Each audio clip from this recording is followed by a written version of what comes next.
Prezident Berdimuhammedow 2015-nji ýylyň agustynda gök we meýwe önümleriniň importyna harçlanýan altyn pullaryň möçberini azaltmagy talap etdi. Bu talap hökümet maslahatynda elan edilen sanalara laýyklykda Türkmenistana daşary ýurtlardan getirilýän sowganyň möçberiniň 21%, kartoşkanyň 18%, hyýaryň 45%, pomidoryň möçberiniň 3 hesse artmagy bilen bagly edildi. Şeýle de prezident gök önümleriň import üçin 50 milyon Amerikan dollar möçberini serişde harçlanýanlygyny aýtdy. Şol wagtda Türkmenistanyň ýurt içinde öňürip boljak we odal öňürilen, emma daşardan getirilýän ady önümlerini näçe serişde harçlanýanlygy barada anyk maglumat çap edilmeýär. Ikinji tarapdan Aşgabatyň badarlaryna aýlanyp gören Anamdar çeşme Berdimuhammedowyň yerli gök önüm talabynyň belli bir derejede netije berýänligini soňky döwür badarlarda Türkmenistana gurulan ýyladyşkanalarda ýetişdirilen hyýar pomidorlaryň barhakän görünip başlanýanyny tasdik etdi. Aşgabatyň badarlaryna çykarylýan pomidor, hyýar önümleri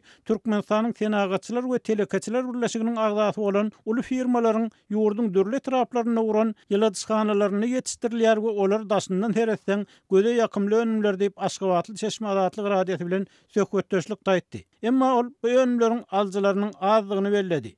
Munyň sebäbi adatlygyň bir näçe wagtlarda geçiren gysgaça pikir soraşlygynyň netijelerine görä yerli ýyladyşkanalarda öňürilýän önümleriň hili bilen bagly. Yerli ýyladyşkanalarda ýetişdirilýän gök önümler esasan kimik dökünleriň hususan adodyň güýji bilen ýetişdirilýär diýip anonim şertde gurulşan Aşgabatly alyjy aýtdy. Pomidorlaryň 1 mm daşynyň gyzaryp duran ýerinden soň içi duwak, hyýarlaryň hem içinden ak zolaklar geçýär.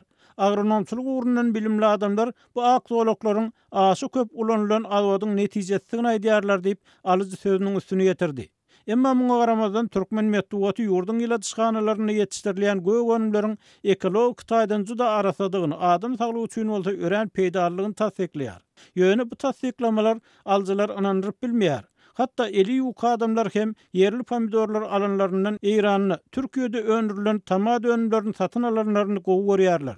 Ol tamatlaryň 1 litrlik galaý guta gaplanany 15-20 manat aralygyna diýip Aşgabatly ýazy Amanmurat Bugay hem bu maglumatlar tasdik etdi. Onun sözlerine göre mümkinçiligi bolan aljylar Türkiýanyň ýyladyşkanalarına ýetişdirilen pomidorlary satyn alýarlar. Ýöne türk pomidorlaryny almagy juda az adamyň guruby çatýar.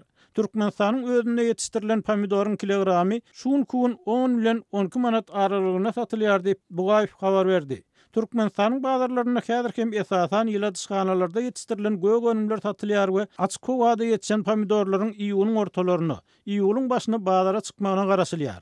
Şol wagtda Türkmenistanyň soňky ýyllarda açyk meýdanyna ekilýän gök önümleri hususan gawun garpy ýetişdirmek üçin hem barhakän kimik dökün, azot ulanylýanlygy barada maglumatlar gelip gowşýar. Bu ýagdaý uzak ýyllar gowaça ekilen we arrykladylan ýerleriň hatyrlylyk derejesiniň barha pese gaçmagy, ýerleriň we tohumlaryň kimik döküne halis öwrenişdirilmegi bilen düşünülýär. Adatlyk radiosu Aşgabatyň bazarlaryna gök önümleriň hilin edilýän gözegçilik barada maglumat almak üçin degişli sanitar epidemiologiýa gullugyna telefon etdi. Emma ol ýerde emele gelen ýagdaýa düşünürüş berjek günärmen tapylmady.